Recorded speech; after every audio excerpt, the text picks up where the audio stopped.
tall putty cat. I did, tall putty cat. Hello, breakfast. Sylvester and Tweety are arguably the most beloved Looney Tunes duo. Sylvester, a sly and persistent, ever-hungry tuxedo cat, and Tweety, a cool and crafty canary, are placed in a straight man, funny man comedic formula. In a constant game of cat and mouse, or cat and bird, as Tweety evades Sylvester's continuous schemes to catch his lunch. While not as groundbreaking as other Looney Tunes, they have provided a constant source of laughter since their first pairing in 1947. Following individual prototype existences many years prior. While Tweety remains one of the most underutilized star Looney Tunes, Sylvester is the fourth most used, behind only Bugs Bunny, Porky Pig, and Daffy Duck, while also being the most killed, having died 26 times in classic shorts. Together, Sylvester and Tweety appeared in 42 classic shorts, the majority of which were single billed to Tweety, while Sylvester appeared in an additional 60 of his own. Together they have won 2 Academy Awards and been nominated once more, while Sylvester has 1 additional win and nomination of his own, making him the most Oscar-winning Looney Tune ever. In 2020, Sylvester and Tweety celebrate 73 years of partnership and around 80 years of individual existence, and to help them, I will trace their entire evolution right from the late 1930s to now. To do so, we will look at their entire history, touching on their many design and personality changes prevalent across more than 8 decades of shorts, series, and feature films. In this edition of Cartoon Evolution.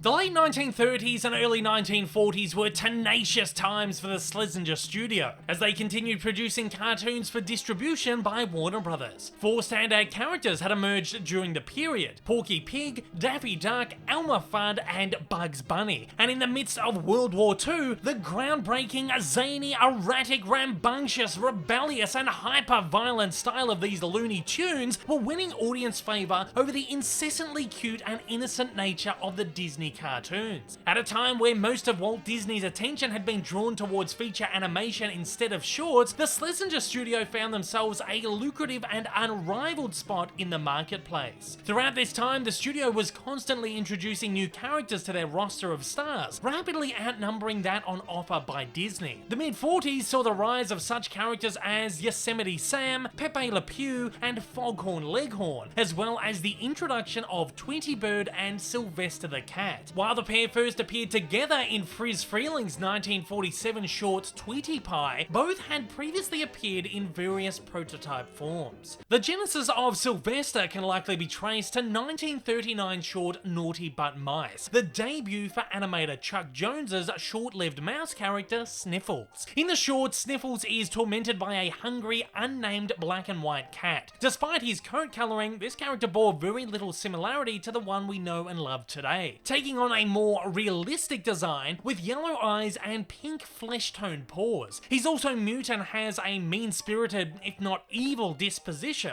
However, this is considered a prototype appearance by many, especially for the short's introduction of the cat vs small animal formula. A black and white alley cat was next seen in 1941 Porky Pig short Notes to You, directed by FRELENG. While still not quite Sylvester, this cat is closer in appearance and temperament. He appears anthropomorphized with a stylized, oversized head and a large, round nose and feet. His tail was accentuated with a white tip, similar to that of the more recognizable Sylvester. The influences of FRELENG, a master of sly comedic storytelling, can certainly be seen here, as the character brings comedy to the short instead of a sense of threat. While he does pester Porky throughout the short, he's certainly more of an unrelenting pest than a malicious predator, with a friendlier, happy-go-lucky persona. The character returned the following year in Robert Clampett's 1942 short The Hep Cat, the first ever colour Looney Tune. The design was once again slightly different though. His already cutesy face was made slightly cuter, and the white patch on his chest, the white tip on his tail, and the claws on his feet were all removed. The short returned to the chase formula, though positioned the cat in the prey role, as he is hunted throughout by Willoughby the dog. Clampett's A Tale of Two Kitties, also released released in 1942, featured two cats, one of which resembled that seen in the previous two shorts, though many argue they are not one and the same. I think it's safe to say, however, that two characters so visually similar, appearing in shorts from the same director and drawn by the same animator, Robert McKimson, only 1 month apart, undoubtedly have a direct link. Regardless, this character certainly isn't Sylvester, but Babbitt, one half of short-lived Warner Brothers duo Babbitt and Costello, caricature parodies of Abbott and Costello, the most popular comedic duo of the era. They appeared in a further 3 shorts as different animals between 1942 and 1946, during which time Sylvester certainly came into his own. While Babbitt may not technically be the cat in Notes to You and Hepcat, or even an official link in Sylvester's evolutionary chain, it would be remiss to discount him as sharing a lifeblood.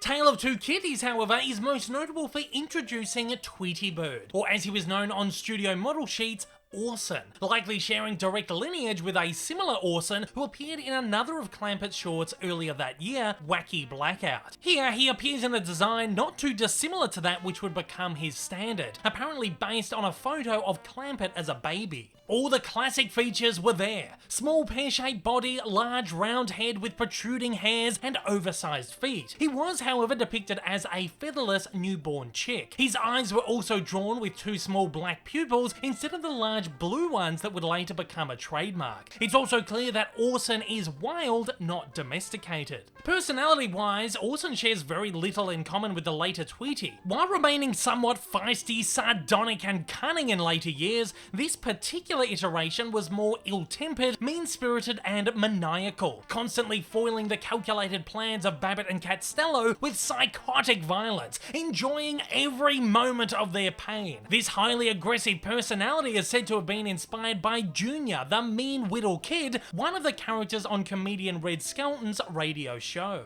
The character's voice, however, was practically fully developed, with his famous catchphrase even debuting as his very first lines. I thought I tore a putty cat. I did. I tore a putty cat. The legendary Mel Blanc, of course, was the one to give life to the character, employing the same voice he used for Bugs Bunny, but sped up in post-production. In fact, this same method can be heard from an infant Bugs in Clampett's 1944 short, The Old Grey Hair. Oh, a pleasure driver, huh? What do you think, you're going to a fire?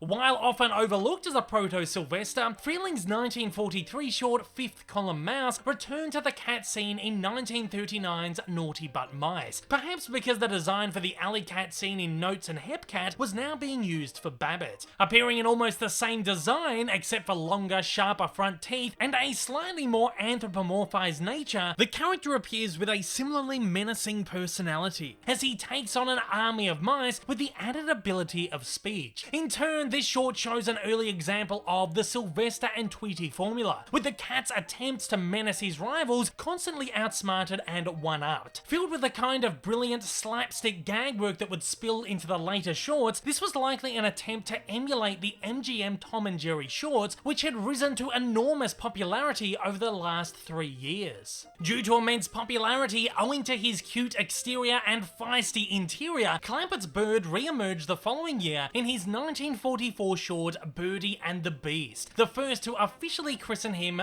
Tweety. It's commonly believed that Clampett actually named the character Sweetie Pie, but spelled it Tweety, not only alluding to the tweeting sound of a bird, but because that's how the character would pronounce his name due to his speech impediment. It's also worth noting that Clampett had earlier kicked around the idea of twin baby birds called Twick and Tweet, which he later called the precursors of Tweety. This short also features another black and white alley cat, but one that appears much different than any previously seen. He's dopier, slower, stupider, and heavier, with an enormous, stretched, pear-shaped body. A far cry from the cunning and energetic cat seen previously. While this may not be a direct link to Sylvester, it's interesting to see similar characters constantly appearing prior to his arrival. Tweety appeared again in Clampett's 1945 short A Gruesome Twosome, where he is pitted against another two cats, this time round a red one and a yellow one, the latter of which resembled the cat scene in Birdie and the Beast. This short is, however, most notable for being the first time Tweety appears with blue eyes. However, 1945 was a more important year for Sylvester, who in that year's Life with Feathers by FRELENG finally debuted in his recognisable form, despite being referred to as Mr. Cat. FRELENG was behind the character's design and personality and is thus credited as his creator. FRELENG had always wanted to develop a clown character and designed Sylvester to look subtly like one, giving him big feet, stumpy legs, messy fur, a big red nose and a very low crutch, which he'd say was supposed to look like he was wearing baggy pants. Sylvester's face was also made quite shapely, with a long muzzle, large fluffy cheeks and floppy jowls. Blank, who voiced the character, also implied that this had been inspired by John W. Burton, a jowly executive producer at the studio. Overall, Sylvester's appearance was, as Blank said, generally dishevelled. Minor differences in this design from later ones was the lack of white tip on his tail and a navy blue coat, recoloured black in later reissues.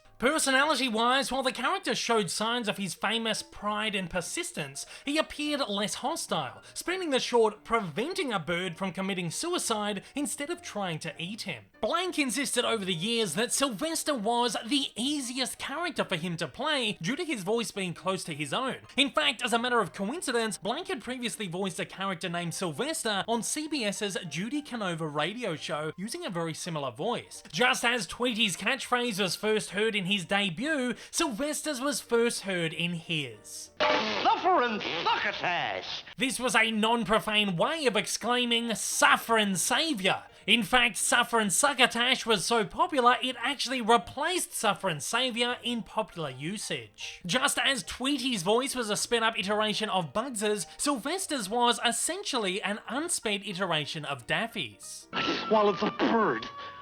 I'm poisoned. Anyway, I sure put it over on that dope from the draft board. While Sylvester didn't share the same lisp as Daffy, he was likewise given a spluttery, slurry speech impediment, the result of an uncontrollable tongue. While studio legend, upheld by Jones in his autobiography Chuck-a-Muck, asserted that Sylvester and Daffy's voices were cheekily inspired by the alleged lisp of Schlesinger unbeknownst to him, Clampett and Blank would refute such stories. Just as Blank had noted Daffy's speech was hindered by his expanded mandible, he'd also note that Sylvester's was hindered by his floppy jowls, saying, "A big sloppy cat should have a big sloppy voice. He should spray even more than Daffy." As a fun anecdote, Blank would also say, "While recording Sylvester cartoons, my scripts would get so covered with saliva that I'd repeatedly have to wipe them clean." Life with Feathers was an enormous hit and was nominated for an Academy Award for Short Subject Cartoons. While the short lost to MGM's Tom and Jerry Quiet Please, their third consecutive win, the praise it received made FRELENG's cat a potential star.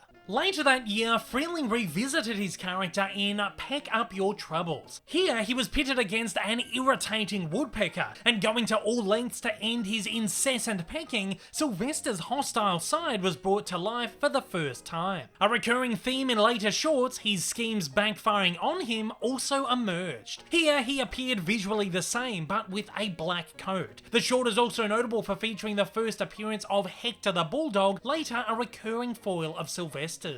Again, he returned in 1946 Clampett's short Kitty Cornered, his very first Looney Tunes appearance. Previous shorts were Merry Melodies, and his first appearance alongside Porky. As Clampett's first and only short to star a fully formed Sylvester, he had to gain FRELENG's permission, though strangely altered him with a black nose and yellow eyes, much like his earlier cats. Another cat also appeared in a similar design with a large red nose. It's unknown if FRELENG approved of this change, change, as Clampett, a revolutionary animator who had helped spearhead the style of Warner's cartoons 2 decades earlier, was a known rebel, in constant conflict with other animators whose styles were surpassing his in popularity and artistic brilliance. Clampett often refused to conform with others, leading to many run-ins with the no-nonsense Edward Seltzer, the man put in charge of the animation studio after Schlesinger retired and sold the operation outright to Warner Brothers in 1944. Seltzer, who'd worked numerous jobs at the studio over the course of 14 years, such as publicity director and head of the trailer and title division, was described by Jones as an interfering bore with no sentiment or appreciation towards animated cartoons, and the person who hated laughter the most, likewise butting heads with studio artists on a constant basis. One such anecdote from Jones tells of Seltzer walking into a joke-fueled story meeting and exclaiming, "What the hell has all this laughter got to do with the making of animated cartoons?" In 1946, Clampett left the studio citing creative differences, though it's been argued by many, including animator Art Davis, who assumed Clampett's unit, that he was in fact fired by Seltzer.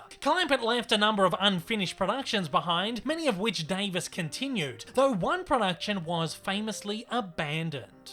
Considering his own creation, Tweety, had gone head-to-head with various cats in the past, it's likely Clampett saw the lucrative nature of pairing him with FRELENG's newly emerging star, and prior to his departure, secured permission to use him again. While very little is known about this unproduced production, which would have seen the first official pairing of Sylvester and Tweety, recently uncovered storyboards for a cartoon titled Fat Rat and the Stupid Cat from the Clampett unit dated 1946 give a small glimpse into it. As Clampett's team-up production went by the wayside, FRELENG began work on his own. Aside from the cat vs. bird chase formula experimentation in the previous Proto-Sylvester and Tweety shorts, signs of the studio successfully experimenting with the formula can also be seen in 1941's Avery Clampett short, The Cagey Canary, featuring a yellow canary and a grey house cat, in 1943 FRIZ FRELENG short, Hiss and Make Up, featuring another yellow canary and a black and white house cat, and in Frank Tashland's 1943 short, Puss and Booty, featuring two very similar characters named Rudolph and Petey. If studio legend is to be believed, despite these tried and tested efforts, Seltzer, who was apparently completely against pairing the characters, told FRELENG it would never work. The argument allegedly became so heated that FRELENG slammed his drawing pencil on Seltzer's desk, insisting he do the work himself if he thought he knew more about animation. Seltzer supposedly backed off and later apologized. The resulting short was, of course, 1947's Tweety Pie, the eventual first official team-up of the characters. Here, both characters finally settled into their familiar designs. Sylvester inheriting his white-tipped tail, which would come and go throughout the years, and Tweety being slimmed down, made slightly cuter and covered in bright yellow feathers. The addition of feathers on Tweety was the result of the censors complaining that the previously pink character looked naked, at first suggesting to put pants on him. Completely against the idea, animators instead gave him a plumage. Large eyelashes were also added to Tweety that only got longer over the years, adding a sense of ambiguity to his gender, further fueled by his feminine voice and somewhat androgynous design. Though Tweety is officially male, many audiences have confused him as female, though it certainly doesn't help that various shorts have played it up for laughs. Animation historian Leonard Moulton credits FRELENG with tapping Tweety's star potential by changing his design, though the earlier Clampett storyboards suggest the idea to give Tweety feathers stems from his unit, as did the idea of making him a domestic bird living in a cage. Despite colleagues infamously accusing Clampett of being a shameless self-promoter and an egotist who took credit for everything, this is one time we can see he did have a hand in spawning ideas later claimed by others, though it should be stressed, as evidenced by the Clampett storyboards, FRELENG's eventual short bore very little similarity story-wise. Character personalities and story formula were, however, absolutely developed by FRELENG. Not only was Tweety made physically cuter, his personality was toned way down. No longer an eccentric, violent maniac, but a calm, cool and collected, well-mannered bird, who would rather foil his foe by simply allowing his increasingly elaborate schemes and attacks to fail with little intervention. Moulton noted that behind the character's wide-eyed, babyish delivery and sentiments was a character as wily and resourceful as Bugs or Daffy. Sylvester, however, was made incredibly proud, never giving up in his pursuits of catching the bird, despite many of his plans being ridiculous and dim-witted. In this short, Sylvester was still yet to have an official name, going by Thomas, in reference to male cats being known as tomcats. It's likely, however, the name didn't stick around once he became a leading character, given that MGM already had a famous leading cat named Tom.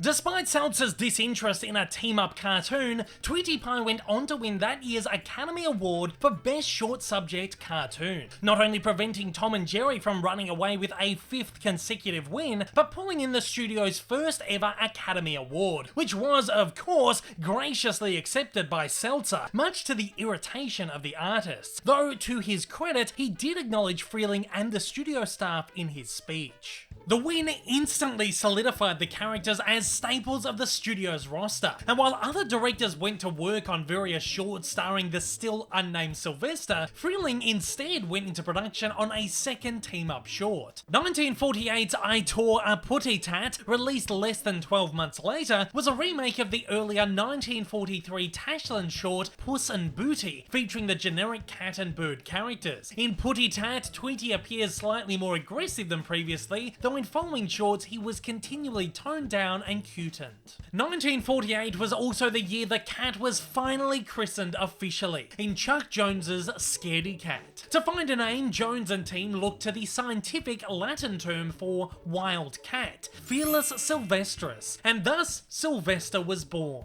FRELENG spearheaded Bad Ol' Putty Tat, another team-up film released in 1949, and following the extreme popularity of the 3 shorts, made Sylvester and Tweety a regularly recurring duo in his cartoons beginning in 1950, during which 3 released in 5 and 4 month intervals respectively. Most notably, the year saw the release of Canary Row, which featured the first appearance of Tweety's owner Granny, a kind old woman who somewhat provided a third wheel in the Sylvester-Tweety dynamic, often posing as another threat, foil or obstacle for Sylvester to work around, opening more narrative and comedic possibilities. Just like Sylvester and Tweety, grandma characters had appeared in earlier shorts, though these may be considered prototypes. The arrival of Granny also ushered in another toning down of Tweety, who became sweeter and more innocent than ever, usually in order to win over Granny's sympathy, only occasionally showing a malicious side. Over the following decade, Sylvester and Tweety, and often Granny, would star in 3 to 5 shorts a year, though the early 60s would see a gradual decrease as the rise of television slowed down overall cartoon production.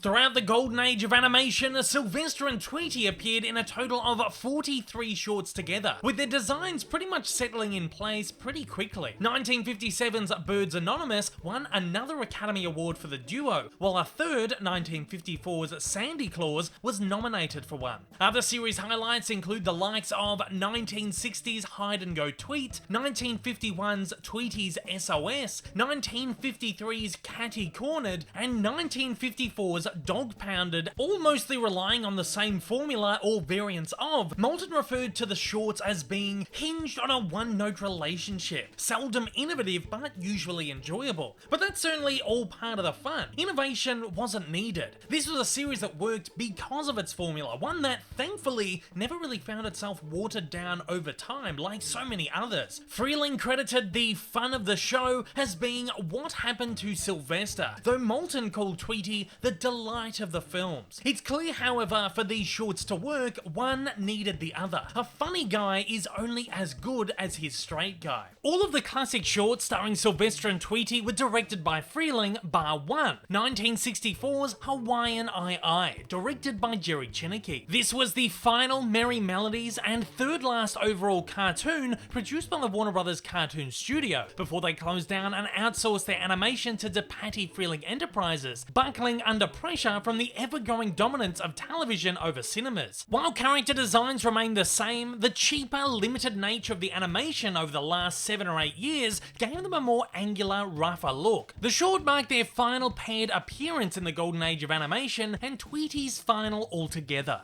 FRELENG could never imagine Tweety working with another partner, and thus never teamed him up with any others. In fact, Tweety never starred in any shorts in the golden age without him, with exception for a brief cameo in Chuck Jones's 1954 short, No Barking. Sylvester, on the other hand, has been commonly referred to as one of the most versatile cartoon characters ever created, with Moulton calling him a flexible enough character to fit into a variety of situations. Boomerang's Toonhead stated he could play the coward as well as the villain, the protagonist as well as the fall guy. FRELENG considered Sylvester one of his favourite creations and handled a vast majority of his 103 cartoons, directing a total of 73 over the years. When FRELENG wasn't pairing Sylvester with Tweety, he was pitting him against a number of other foils. He starred opposite Elmer Fudd in a number of shorts, most notably Back Alley Uproar, a colour remake of 1941's Notes to You, as well as in an incredibly large number of Speedy Gonzales shorts between the mid-1950s and the late 1960s, the first of which, 1955's Speedy Gonzales, saw him graced with his third and final Academy Award, the only without Tweety. Other FRELENG shorts saw Sylvester causing trouble for the likes of Hector the Bulldog, Spike and Chester, the occasional random mice, and even Wile E. Coyote and the Roadrunner in 1965's The Wild Chase. The remainder of Sylvester's shorts were handled by the studio's other directors, each putting their own creative spin on him. Robert McKimson directed the second largest number of Sylvester cartoons, featuring him in 24 shorts between 1947 and 1966. McKimson created a new cast of characters to surround Sylvester, including a kangaroo named Hippity Hopper, designed as a new foil, often mistaken for a large mouse, upon which Sylvester could prey. Just like Tweety, Hippity found ways to diverge Sylvester's attacks, however, usually by way of terrorizing him. To help fight off Hippity in a number of shorts, Sylvester was even given a son named Sylvester Jr. To design Sylvester Jr., McKimson didn't want to just present a childlike version of Sylvester, but instead a scaled down version of him, utilizing almost the exact same model except smaller. The relationship between the two characters was designed as a parody of cheesy film and sitcom depictions of the father-son dynamic of the era, most notably seen in shows like Father Knows Best, with the son idolizing his father and the father imparting worldly wisdom, though in this case, the father was more often dim-witted than wise. Other notable shorts by McKimson include 1947's Crowing Pains, the only short to pair Sylvester with Foghorn Leghorn, and 1966's A Taste of Catnip, alongside Speedy and Daffy, Sylvester's last Golden Age appearance. Chuck Jones additionally directed Sylvester in 4 shorts, delivering perhaps the most innovative and interesting take on him. He teamed him up with Porky Pig for a trilogy of shorts between 1948 and 1955, placing him in a non-speaking role as Porky's pet cat. He was presented as, pardon the pun, a scaredy cat, often frightened by bumps and jumps that Porky is oblivious to for one reason or another as they explore spooky places. The pairing works as another brilliant straight guy funny guy pairing, in the same vein as Abbott and Costello in their Monster Mash films. Jones used Sylvester in a speaking role only once, in his 1950 classic The Scarlet Pumpernickel, considered one of the greatest animated shorts of all time. Here Sylvester starred alongside not only Porky, but also Elmer and Daffy. While McKimson's Sylvester design had barely deviated from FRELENG's, Jones added his own subtle touches, making him looser, skinnier, and scruffier than ever, visually reflecting his newfound paranoid personality. Though Looney Tunes continued production very briefly after the closure of DePatie FRELENG Studios in 1966, Sylvester and Tweety both disappeared from theatrical animation, which was on its last legs. Unlike many of their compatriots, the duo didn't immediately appear in their own packaged television program. However, many of their shorts were repurposed for television and aired in The Bugs Bunny Show and The Porky Pig Show. They would, however, receive their own packaged series in 1976, The Sylvester and Tweety Show, which exclusively ran their shorts and lasted 1 season. 1982 saw the series rebooted and combined with The Daffy Speedy Show to form The Sylvester and Tweety, Daffy and Speedy Show, which mostly ran later Looney Tunes shorts and also lasted 1 season. In 1987, The Bugs Bunny Show, now in its 27th year on air and having seen previous title revamps, was reinvigorated as The Bugs Bunny and Tweety Show, remaining the series title until its cancellation in the year 2000. Their shorts were also repackaged in many TV specials between the late 1970s and early 1990s, including 1977's Bugs Bunny's Easter Special and Bugs Bunny's Halloween Special, 1979's Bugs Bunny's Thanksgiving Diet, 1980's Bugs Bunny Mystery Special, 1988's Bugs vs. Daffy Battle of the Music Video Stars, and 1991's Bugs Bunny's Overtures to Disaster. In 1979's Bugs Bunny's Looney Christmas Tales, they appeared in a newly animated segment based on Charles Dickens' A Christmas Carol, with Tweety taking on the role of Tiny Tim and Sylvester in another non-speaking role, playing the pet of Yosemite Sam's Ebenezer Scrooge. In 1980's Daffy Duck's Easter Egg-citement, Sylvester also appeared alongside Daffy in the newly animated short The Yoke's on You, later repurposed as a standalone TV short. As these TV specials were highly popular, Warner Brothers also issued a number of theatrical films using the same package format, with classic shorts bridged with new animation. 1981's Looney Bugs Bunny movie starred Sylvester and Tweety in a newly animated segment, while various shorts were repurposed in 1982's Bugs Bunny's third movie 1001 Rabbit Tales and 1988's Daffy Duck's Quackbusters, the latter of which was the final production to star Mel Blanc as his roster of characters. Earlier in 1988, however, numerous Looney Tunes were licensed to appear in Disney's live-action animation hybrid film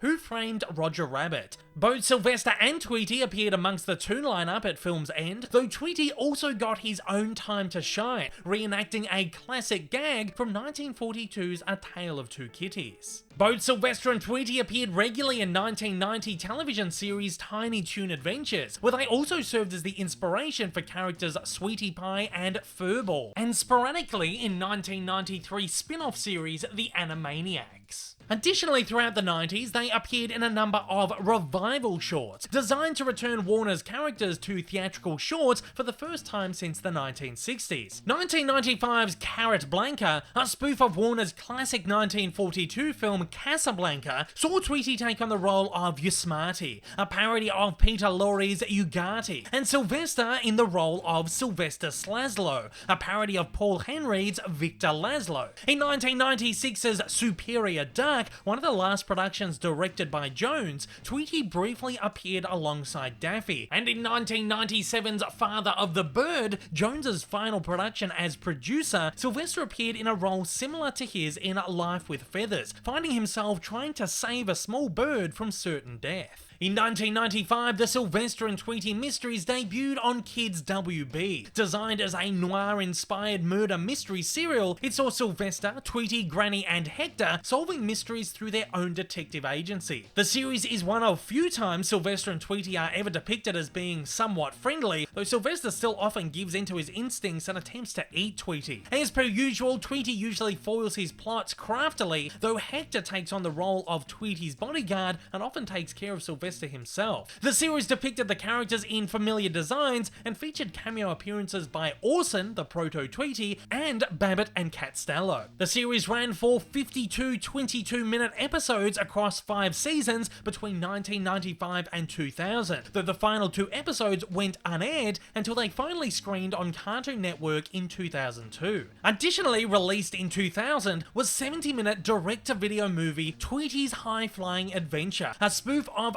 Around the World in 80 Days, with Tweety in the lead role and Sylvester the main antagonist. The movie worked as a spin-off of Mysteries, featuring much of the same cast and with many key creatives behind it. The film is the first and only long-form Warner Brothers animation to star Tweety in the lead. Sylvester and Tweety, of course, appeared in 1996's Space Jam, another live-action animation hybrid project where they and other leading Looney Tunes teamed up with basketball superstar Michael Jordan to save the Earth from alien invaders. They appeared with 3D shading effects to give them a more realistic appearance and to allow them to stand out against the live-action backdrops. The film was a moderate critical success, but a box office hit, becoming the highest grossing basketball movie of all time, and a fan favorite of 90s kids, living on as a cult classic today. In 2003, Warner Brothers attempted to replicate its success with Looney Tunes Back in Action, featuring both characters alongside other Looney Tunes Tunes, Brendan Fraser, Jenna Elfman, and Steve Martin. The movie was a critical and financial flop, and Warner's backed out of releasing a number of already completed Looney Tunes theatrical revival shorts, including Museum Scream, which would have been their first headliner together in almost 40 years, and the first ever in widescreen. Initially planned to play with Scooby-Doo Monsters Unleashed in 2004, it didn't see release until the Looney Tunes Platinum Collection Volume 1 Blu-ray 8 years later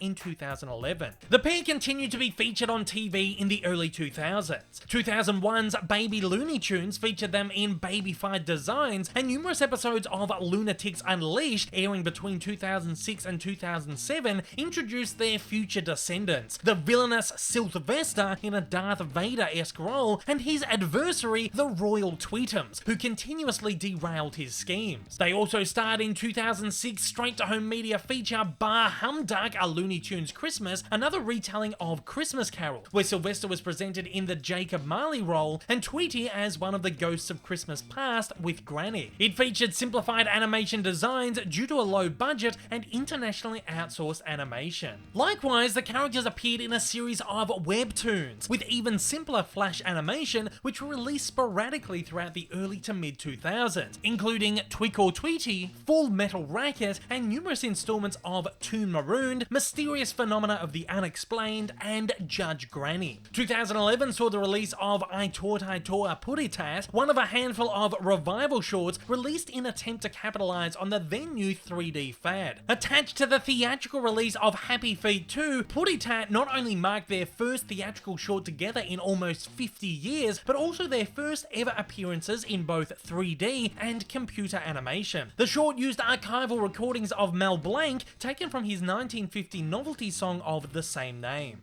The Looney Tunes show additionally premiered in 2011, starring Daffy and Bugs as suburban animals. Sylvester and Tweety appeared in supporting roles as their next-door neighbours living in Granny's house. As usual, the series featured Sylvester constantly harassing Tweety and Tweety foiling his schemes, also presenting Tweety and Granny as ex-World War II spies. While all characters on the series were given fresh redesigns by artist Jessica Boratsky, blending the zany physical characteristics and personality of Clampett's early characters with the angular designs of Jones, Sylvester and Tweety, who were rarely altered physically, perhaps saw less drastic overhauls than others. The characters, however, did see drastic redesigns for 2015's new Looney Tunes, originally called Wabbit, where they would be placed in leading roles and given heightened, stylized designs. Both characters were made skinnier and rounder, with Sylvester given a huge red nose and Tweety an enormous head, eyes and feet, making his body appear smaller than ever. The designs, character personalities, and overall tone of the series took obvious influence from Avery and Clampett, showing how Sylvester and Tweety may have looked had they appeared in the earlier Screwball Looney Tunes cartoons. In 2020, Warner Brothers will launch yet another series, simply titled Looney Tunes Cartoons, exclusively for the HBO Max streaming service. The series will be heavily inspired by the classic Looney Tunes shorts and will offer 1,000 minutes worth of 1 to 6 minute shorts. Each short will feature writing and animation by different artists, allowing different personality and style to shine. While Sylvester and Tweety have been announced for the series, we haven't seen a glimpse of them at the time of this video's publication. However, it's likely we'll see changing depictions throughout the series. Additionally, HBO Max will also launch Tuned Out, a new live-action animation project produced by Roger Rabbit director Robert Zemeckis. The series will star Christopher Lloyd as a therapist treating a patient who started seeing Looney Tunes and Tex Avery characters, including Sylvester and Tweety. Unlike many characters of their era, it's wonderful to see the Looney Tunes, two masters of mischief and mayhem, continuing to thrive in this modern world, still embracing their past and looking to a bright future. And at that, I'm going to throw it over to you guys out there. I want to know, what's your favourite Sylvester and Tweety design, appearance and short? Fire away in the comments below and let me know your thoughts.